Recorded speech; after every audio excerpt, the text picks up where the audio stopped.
Welcome to another episode of Football Scientific with me, Aaron Sauter. I'm a writer for the UFL News Hub. I cover the San Antonio Brahmas at the UFL. I'm a writer for the CFL News Hub. I cover the Hamilton Tiger-Cats at the CFL. I'm a writer for FootballAnalysisOne.com. I cover the Cincinnati Bengals. I cover the IFL, the Indoor Football League, on Football Scientific, the NAL, the National Arena League, on Football Scientific, and the ELF, the European League of Football, on Football Scientific.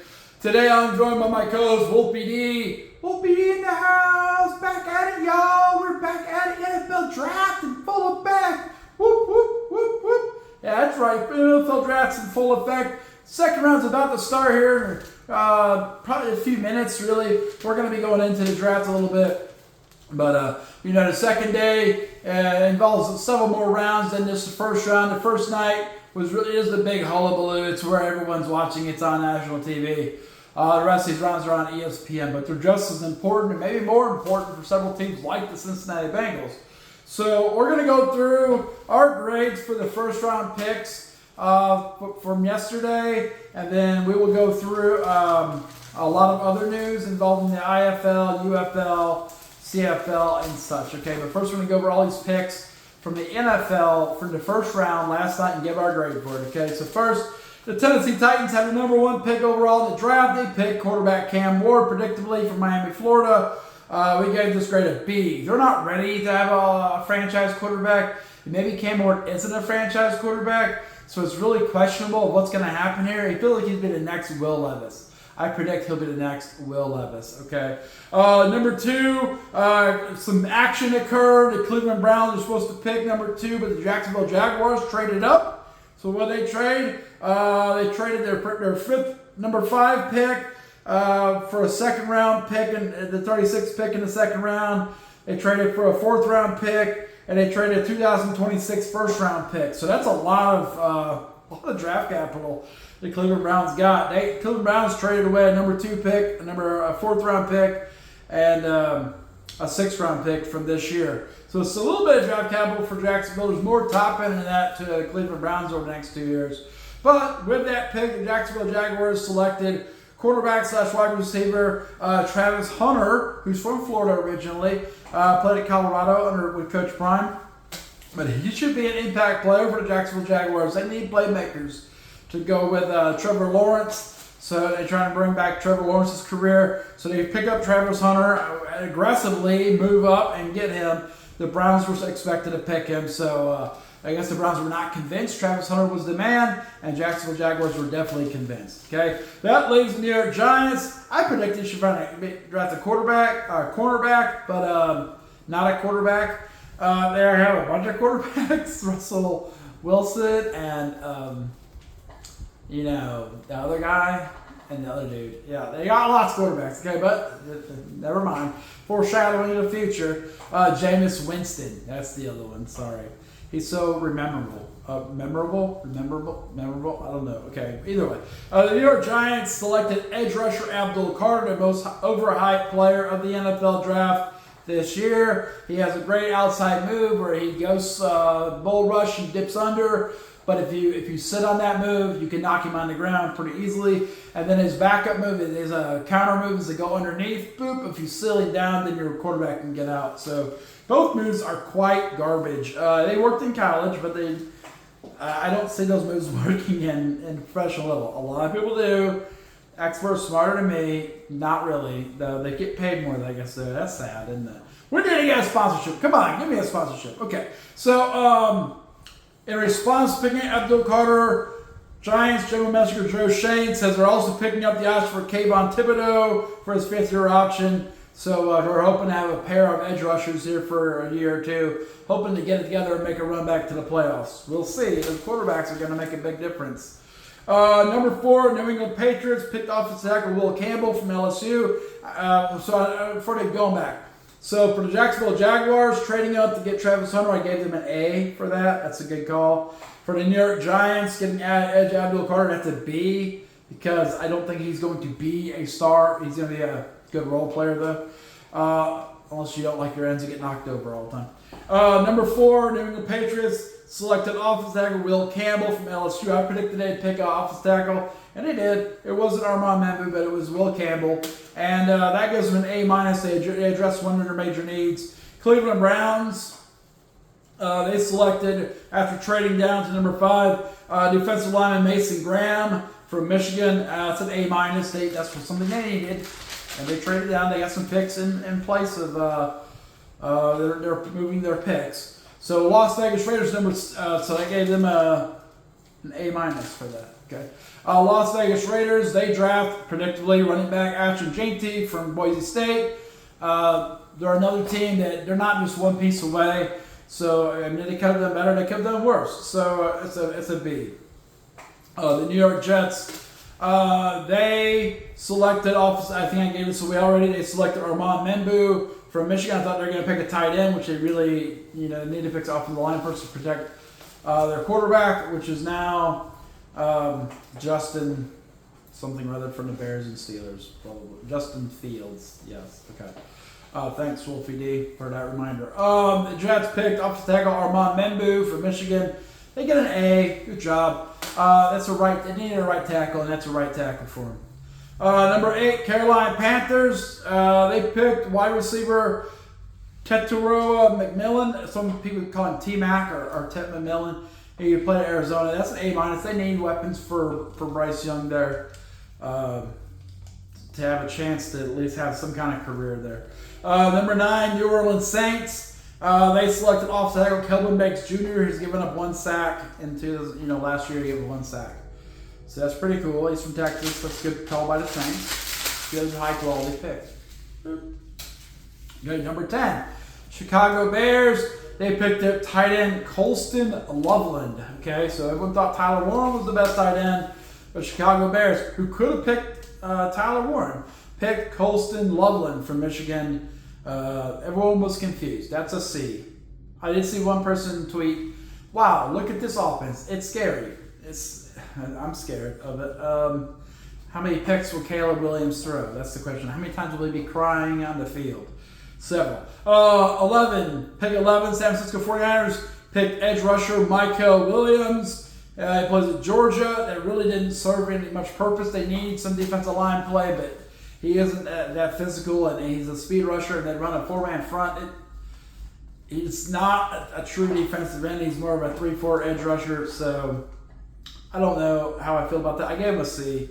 Number 12, Dallas Cowboys selected. They did something no one ever does. They selected a guard in the first round, Tyler Booker at Alabama. I gave him a D only because you can get Tyler Booker in the 2nd and 3rd round. They couldn't find anyone better to draft other than a guard who traditionally gets picked in the 2nd or 3rd round. The top guard usually gets picked in the 2nd and 3rd round. This time the top guard got picked in the 1st round, number 12 pick. That's crazy. Their parent, I don't know who their parent was. They haven't got their parent, but I have that in a feature report, like in a few minutes, not distant future. The Miami Dolphins, they selected defensive lineman Kenneth Grant from Michigan. That really wasn't one of their major needs. They get a D. Indianapolis Colts, they kind of got lucky. Tyler Warren's still out there. So they picked Tyler Warren from Penn State. That's an A-. They need more weapons for Anthony Richardson to miss, and for the other quarterback they picked up.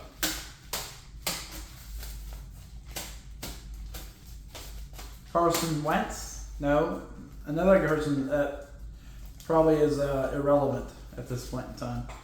Daniel Jones. Yes, irrelevant Daniel Jones. He's probably going to hit Tyler Warren. I don't know if Anthony Richardson will throw the ball to Tyler Warren, but I know Daniel Jones will. He'll probably check it down to Tyler Warren every play. That's what he's a check down king. Okay, so they gave him an A-. They hit one of their points of need. The Atlanta Falcons, they picked edge rusher Jalen Walker from Georgia. That's a B. They need everything. The Falcons need everything on defense, and edge rusher works out for that. Number 16, Arizona Cardinals picked defensive lineman Walter Nolan from Mississippi. That's huge. They need to rebuild their defensive line. They're building up their offense. They're very similar to the Bengals. They're rebuilding their offense, and their defense is toast. You know what I'm saying? So they're trying to rebuild that. They picked up a high-quality defensive lineman, Walter Nolan. That gives them an A. I got the Falcons at B for that pick. Edge rusher Jalen Walker. Okay, number 17, Cincinnati Bengals. Okay, so here's the thing. I advised the Bengals in an article on Football Analysis to pick Malachi Starks in the first round if he's available. Why? Because they need a safety to diversify, to give versatility to their defensive backfield that struggled since 2022 when Jesse Bates went to the Falcons. Okay, they've given up a ton of points since he left. They may not realize that's the reason they're giving up a ton of points. They gave up 25.5 points last year. You're not going to win a lot of football games. You're not going to win the playoffs with that kind of defense. I don't think they understand why they're not winning. I'm just saying. They're fighting with Trey Hendrickson. I wouldn't even re-sign Trey Hendrickson. I would already... Trey Hendrickson has a year on his contract.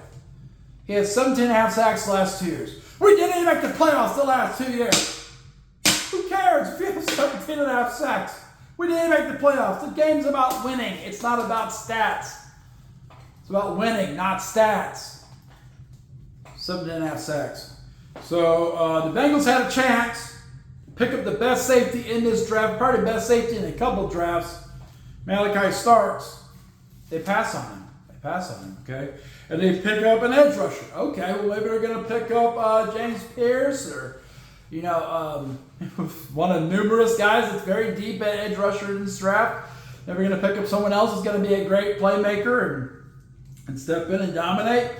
No, they pick edge rusher Shamar Stewart from Texas A&M, who's rated as a day 2 pick in the second or third or fourth round. They picked him number 17. Why? I gave him a D for that. And it's not necessarily because Shamar Stewart's that bad of a player, although he is not a great player. His pass rush ability is questionable. He misses a lot of tackles. He's okay against the run.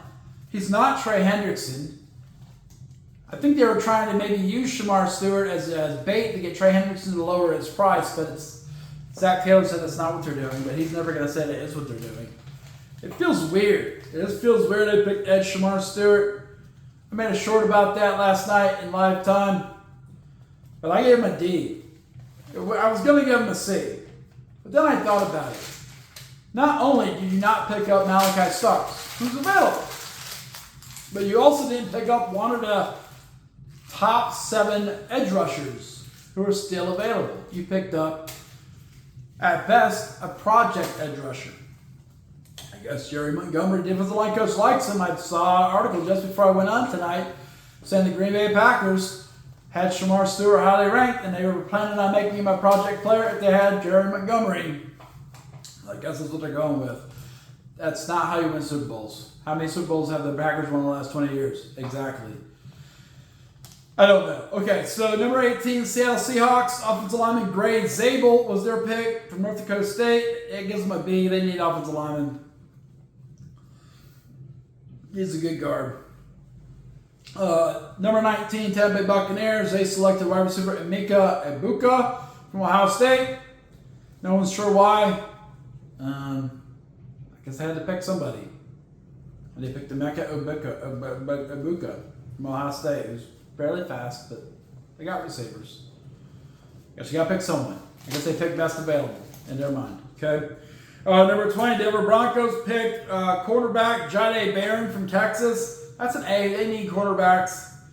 Number 21, Pittsburgh Steelers. They said if Shedeur Sanders was available at 21, they were going to pick Shedeur Sanders, but they lied. And instead of 21, they picked defensive lineman Derek Harmon from Oregon. That gives him a B. Although if you would have saw the look on Derek Harmon's face last night when he got picked, he looked really sad. Usually they're real excited to get drafted. But he got drafted by the Steelers, and he was just sitting there blinking at the TV, going, what? Number 22, LA Chargers drafted running back Omarion Hampton, stealing him away from the Washington Commanders, giving Jim Harbaugh another good running back with Najee Harris. Okay, so that's a good pickup for them. Not a great pickup, but a good pickup. They already had Najee Harris. They bought him earlier this year. That's going to be a C grade. Green Bay Packers drafted wide receiver Matthew Golden from Texas. Just doesn't move the needle. I gave him a C.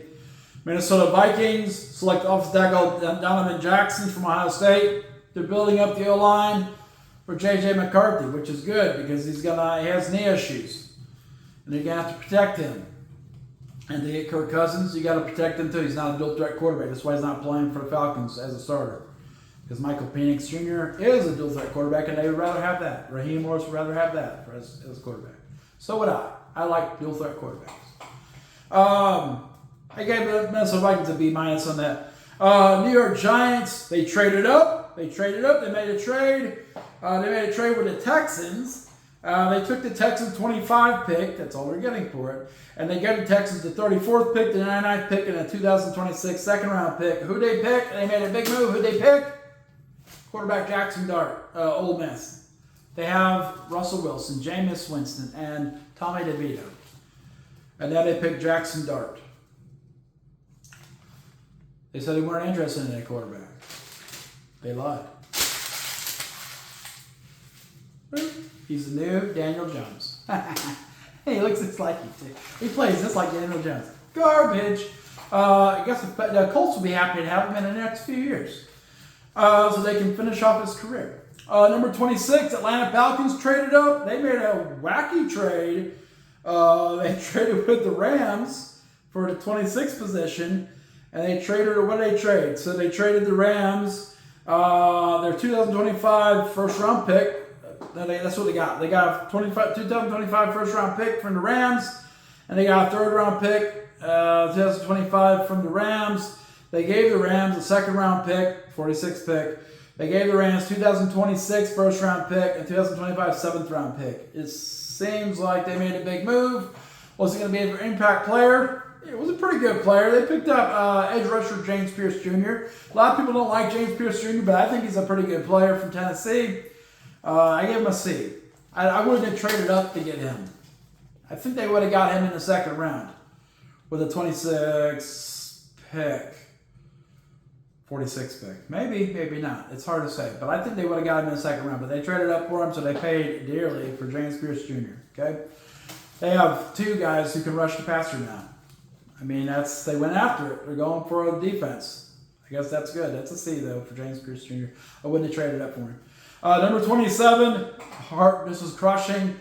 Baltimore Ravens drafted safety Malachi Starks from Georgia. They get an A. That solidifies their defense. And the sad part of that is that the Ravens took the move the Bengals should have took. The Bengals probably could have got Shamar Stewart in the second round. They wouldn't have had to change the players. And I would have given him a higher grade. You pick Malachi Starks in the first round, I give you an A. You pick Shamar Stewart in the second round, I give you a C. That's a B draft. But now, they picked Shamar Stewart in the first round, missing out Malachi Starks.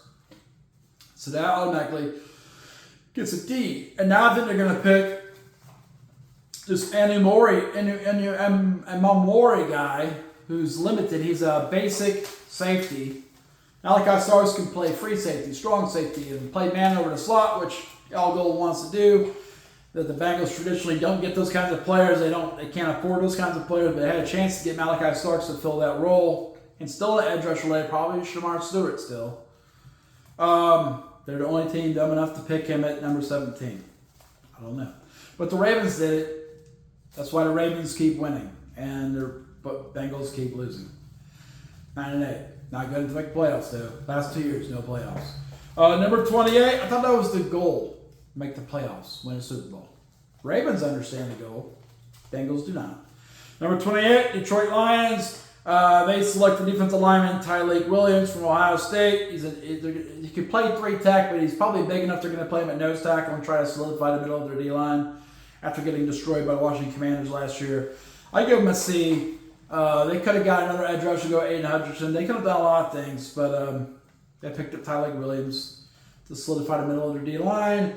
Number 29, Washington Commanders. They picked up, now everyone's gone that they wanted. Everyone's gone what they wanted. They wanted Marion Hampton. So they got offensive tackle Josh Connerly Jr. from Oregon. I guess with a C. Everyone else they wanted was gone, though. So I probably should have given them a B. It wasn't their choice to pick an offensive tackle, but it's good to have an offensive tackle for Jaden Ennis. I guess it's good. Number 30, the Buffalo Bills. They drafted cornerback Maxwell Hairston, Kentucky. I think I had that. I predicted in my mock draft, actually. I give him a C.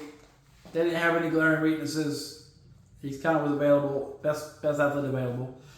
Also in a trade, the Philadelphia Eagles traded with the Kansas City Chiefs to move up one spot. They traded number 32 pick with the Chiefs to move up one spot. What the Chiefs get, they get number. They just traded picks. That's all they did. They just traded picks. The Eagles picked Jihad Campbell to replace Oren Burks, who came to the Bengals. So they got a chance to upgrade. Probably the best inside linebacker in the draft. Definitely the best inside linebacker in the draft.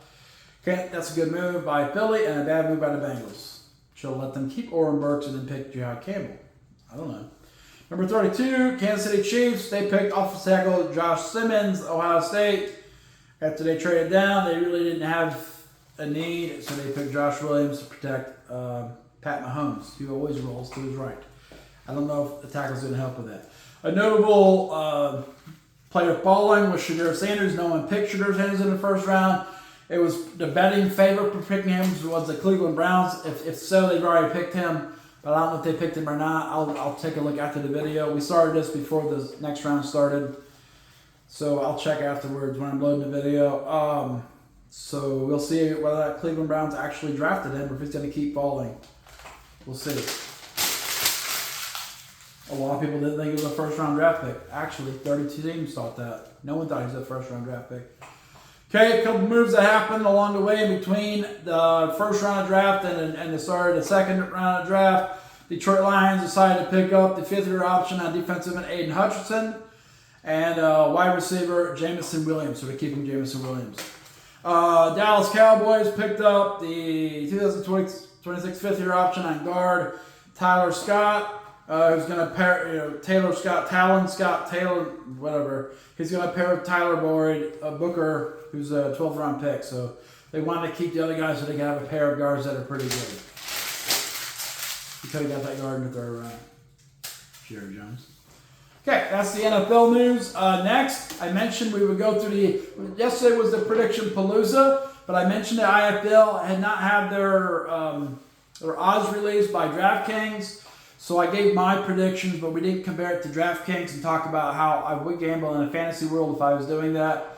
So we'll do that now. So first, the games start tomorrow, Saturday, April 26th at 7:05 p.m. Eastern. The first game is the Vegas Nighthawks, who are 1-2, traveling to the San Antonio Gunslingers, who are 1-3. Both teams need a win.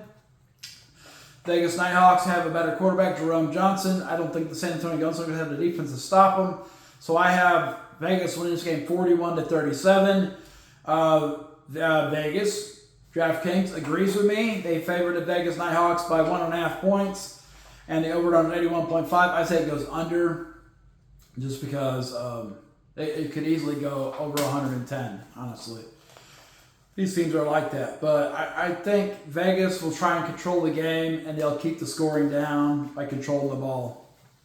It doesn't benefit them to give a high-scoring game. High-scoring game benefits San Antonio Gunslingers. So I say Vegas will keep the score down and win the game, 41-37. We'll see.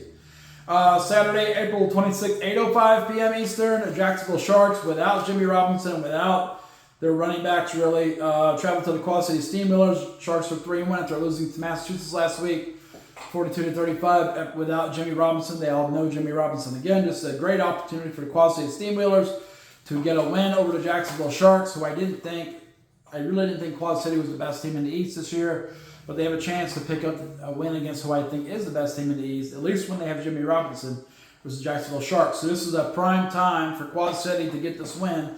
I have them winning the game 33-27, with 69 total points being scored. 60 total points being scored. I'm going 60 total points.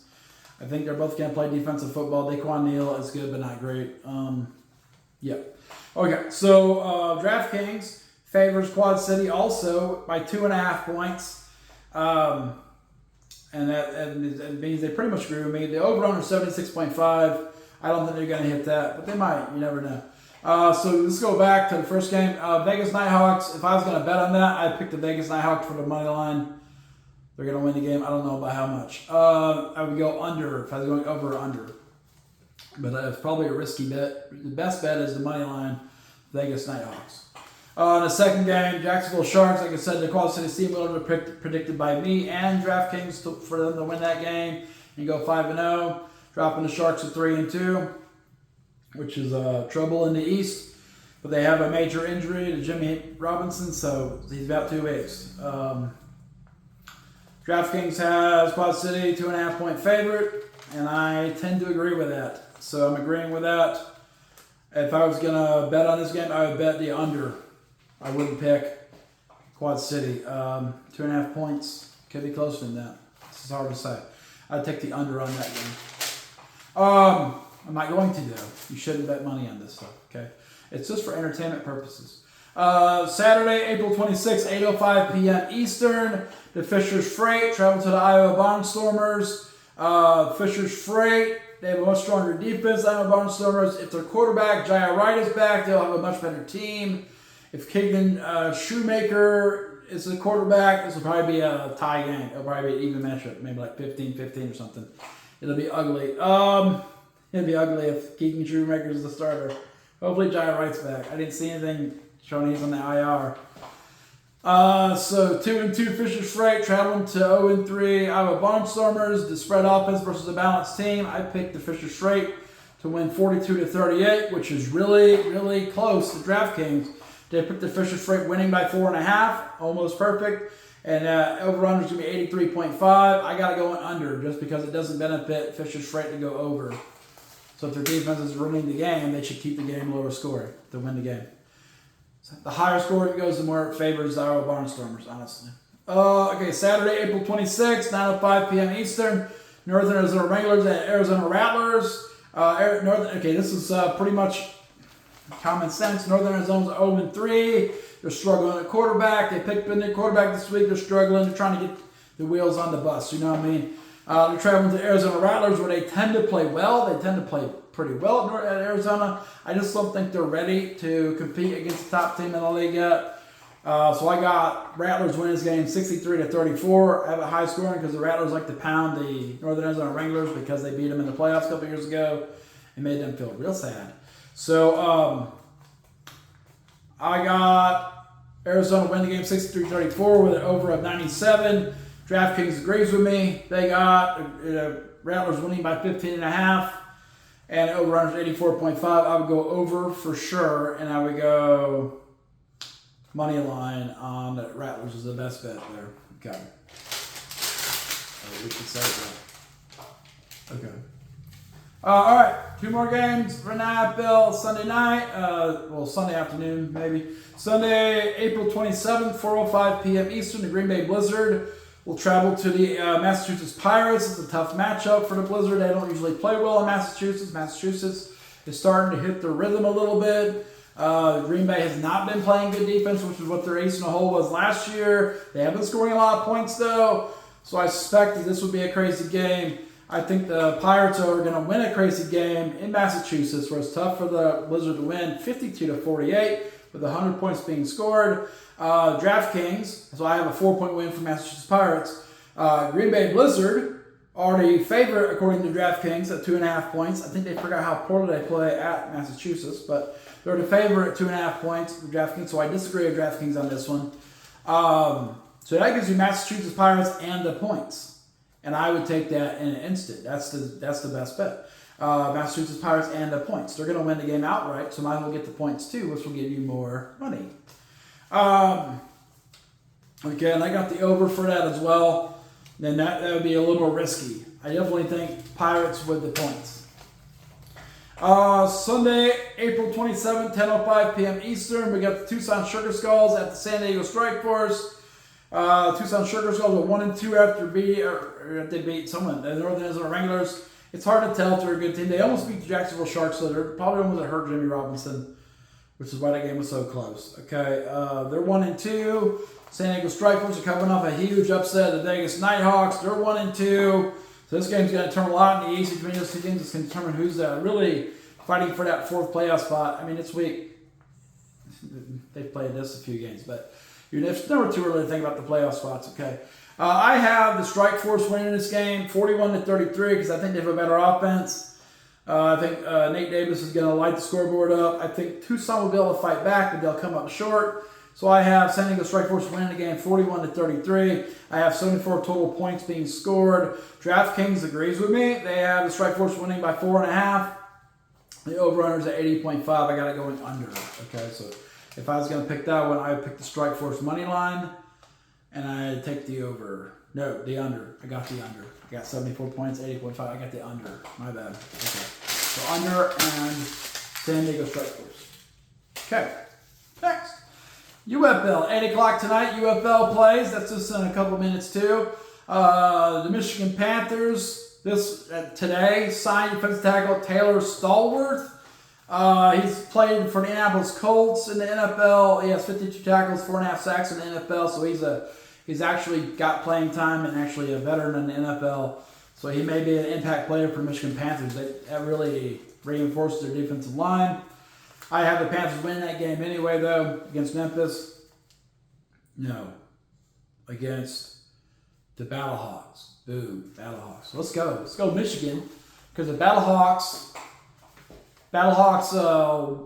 lose that game, and the Brahmas can win against the Roughnecks. They're back in the mix. Because DC or Arlington's going to lose. They play each other. So one's going to be losing, be 3-2. We'll be one game out of a playoff spot. That's pretty awesome. All right, so also Birmingham Stallions, they re-signed quarterback Jamar Smith to be their quarterback 3 because Matt Corral's injured and trying to get rested up for week 6, so they brought Jamar Smith back after cutting him, having him retire, whatever. I guess his retirement didn't last very long. He's back, making a small amount of money, okay? And then tonight, like I said, we got the Memphis Showboats against the Birmingham Stallions. Birmingham Stallions have Case Cookers, which is the quarterback of Memphis Showboats. Denver Showboats have quarterback Dylan Wynn. I say Birmingham wins the game by 13. That's on Fox tonight. Boo. Okay. NAL, a prediction I had made a couple weeks ago. I was told I was wrong on social media, but it turns out I was not wrong. The Carolina Cobras are now going dormant for the rest of the season. They are done. They are done for 2025. They're going dormant. They had too many issues, too many arguments, too many problems at the ownership level. No fans. They kept losing. If you lose to Idaho and Wheeling, it's over, Rover. I mentioned last week, if they lose to Wheeling, it's over, Rover. And then it didn't seem like it was over. So all I got was wrong. But then today, over. So Shreveport, Rougarou do not get to play this week. Rougarou. But now the Rougarou have a much better chance to make the playoffs. Because they're 2-2. Columbus plays this week. If they lose to the Colorado Spartans, they're 2-2. Okay. Beaumont Renegades play the Sioux City Bandit. I believe the Beaumont Renegades will win the American Conference. The top 2 make the playoffs. So if Columbus loses to Colorado, then all Shreveport needs to do is win more than Columbus. Easy enough. Okay? They'll be in the playoffs. That's pretty cool. Beaumont Renegades. Speaking of Beaumont, they, in preparation of traveling to the Sioux City Bandits, they probably already traveled there because they're going to play tomorrow. Probably in a hotel right now. They have signed wide receiver Jeremy Neal. And they signed wide receiver Dontrell Morrison. Why? Because they released wide receiver Vincent Wilkins. And they retired. They brought a guy back from the IR, wide receiver. They released him from the IR, Colin Jackson. So they released 2 receivers. They picked up Jeremy Neal and Dontrell Morrison. They're starting to move their roster to compensate for injuries. You got a big game this week. You got to beat Sioux City again. Otherwise, Columbus, if they beat Colorado Spartans, they're tied for first place with the Beaumont Renegades. So as good as Beaumont's been and as unimpressive Columbus has been so far, they could be tied for first place with Shreveport right behind them at 2-2. In the CFL, the Hamilton Tiger Cats. That's not right. CFL, Edmonton Elks signed American defensive lineman Keontae Shad. He played at Oregon State. That's good. Saskatchewan Roughriders released a couple players, American running back Raquel Armstead, and released American defensive line Rondell both Rod. So I was in the CFL. So that's all the news for today. The NFL draft's going on, round 2 right now. I already saw a report just now. I think it's on my phone.